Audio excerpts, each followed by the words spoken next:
Hello po, magandang gabi. Ah, sa Diyos po ang papuri at pasalamat. May gusto lang po akong i-share sa unang Timoteo 6:10. Sabi po, sapagkat ang pag-ibig sa salapi ay ugat ng lahat ng kasamaan. Dahil sa paghahangad na yumaman, may mga taong nalalayo sa pananampalataya at sasadlak sa maraming kapigatian. Sabi po rito, yung pag-ibig sa salapi, nami-misinterpret nila. Sinasabi raw po ng Biblia is ang salapi ang ugat ng lahat ng kasamaan. Bakit pa raw po ginawa ang salapi? Pero malinaw po, sinasabi ng Bible, hindi po ang salapi ang problema o ugat ng kasamaan, kundi yung pag-ibig sa salapi. Diba? Sabi sa pag-ibig daw po sa salapi, diyan po yung maraming nalilihi sa pananampalataya, nasasadlak sa maraming kapigatian. At isa pa, dahil po sa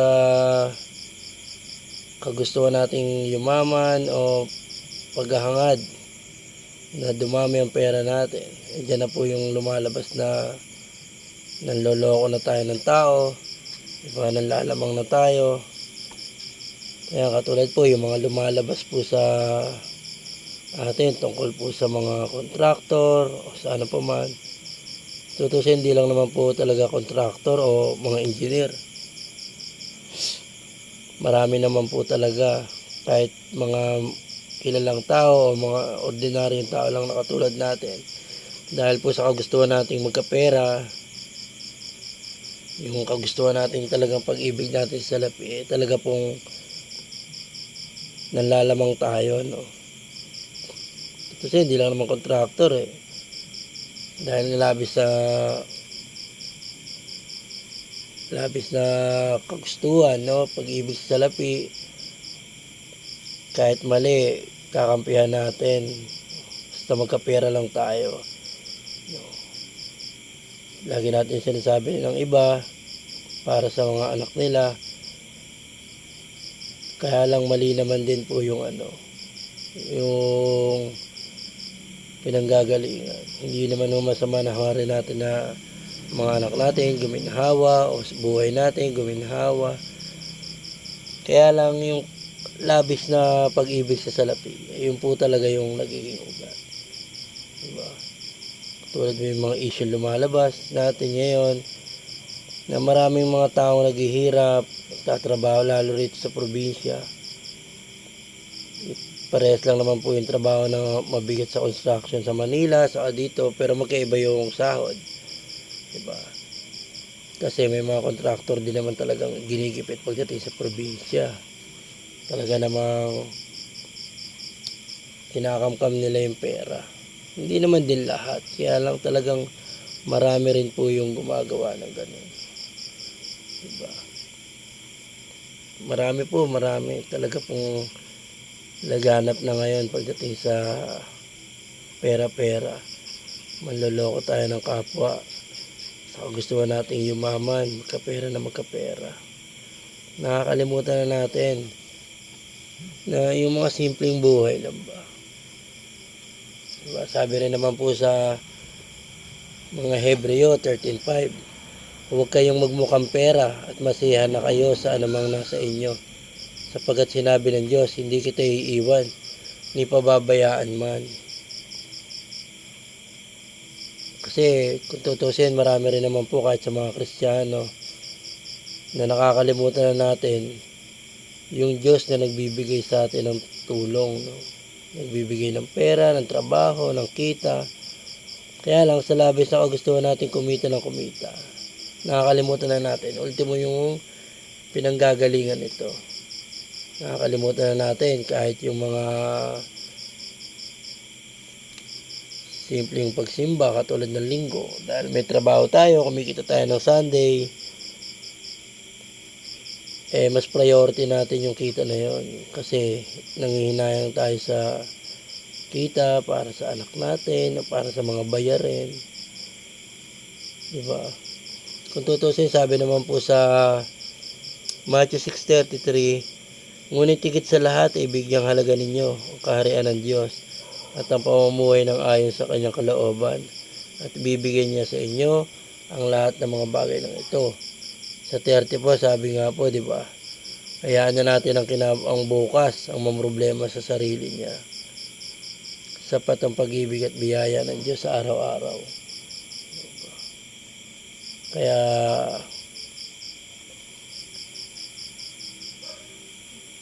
wag lang po tayong po nating kalimutan ng Panginoon.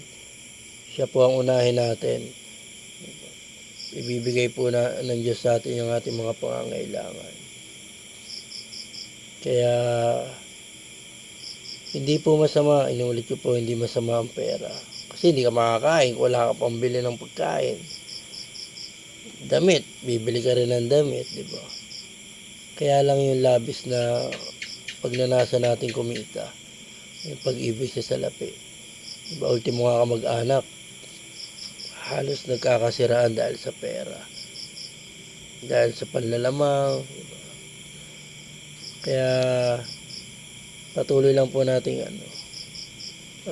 po natin pagkatiwala sa Diyos ang lahat. Diba? Sabi po kasi sa Matthew 6:21, sapagkat kung nasaan naroroon ang iyong kayamanan, naroroon din ang iyong puso.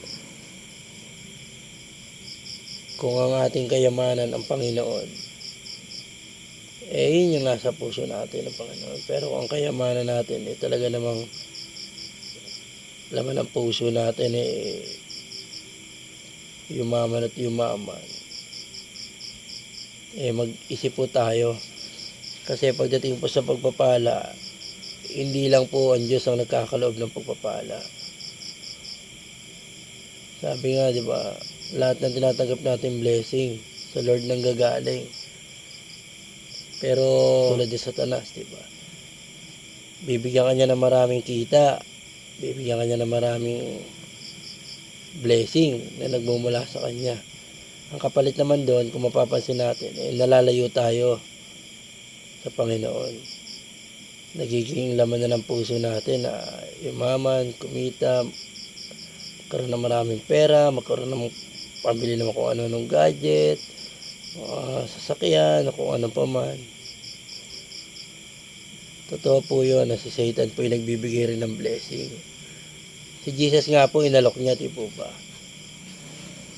Sa Matthew, nung tinutokso siya ni Satanas, pinakita ni Satanas ang yaman, di ba, ng mundo sa kanya.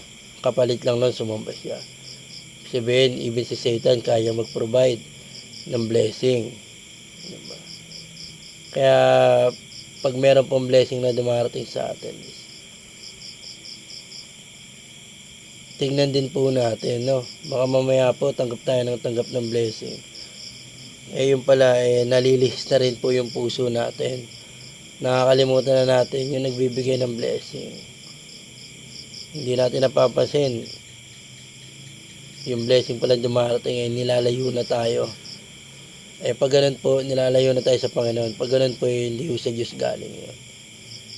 Kay Satanas na po yun. Di ba?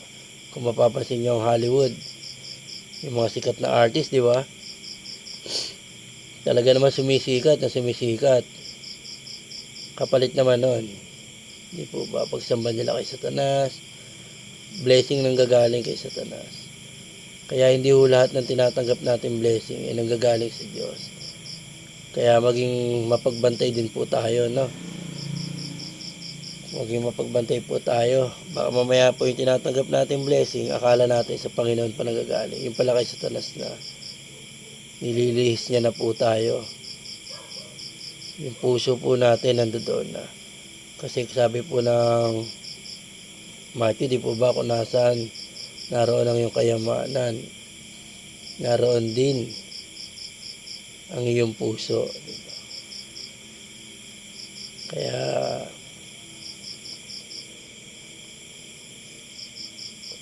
check po natin lahat, no? Patuloy po tayong manalangin, lumapit sa Panginoon. Protektahan niya tayo. Diba? Hindi natin alam, lalo sa mundong ito, na talaga naman pong pinaghaharian ni Satanas. Maging mapagbantay din po tayo. Kaya dalangin ko na lahat tayo maunawaan natin lahat yung ganung bagay, na hindi ho puro pera. Although lahat tayo nangangailangan ng pera, dahil nandito pa rin tayo sa mundong kailangan ng gastos, diba? Pero tingnan natin, baka mamaya masyado na tayong nagiging mapagmahal sa pera. Unahin po natin ang Panginoon. Huwag po natin po kakalimutan ang sinasabi ng Matthew 33. Unahin lamang po natin siya. Diba? Higit sa lahat, bigyang halaga ninyo ang kaharian ng Diyos at ang pamumuhay ng ayon sa kanyang kalooban, at bibigyan niya sa inyo ang lahat ng mga bagay na ito. Ating pong mga pangangailangan o maging ang kagusto, ang mga dinideserve po ng puso natin. No? Kaya yun lang po. Sa Diyos po ang papuri. Hallelujah. Night.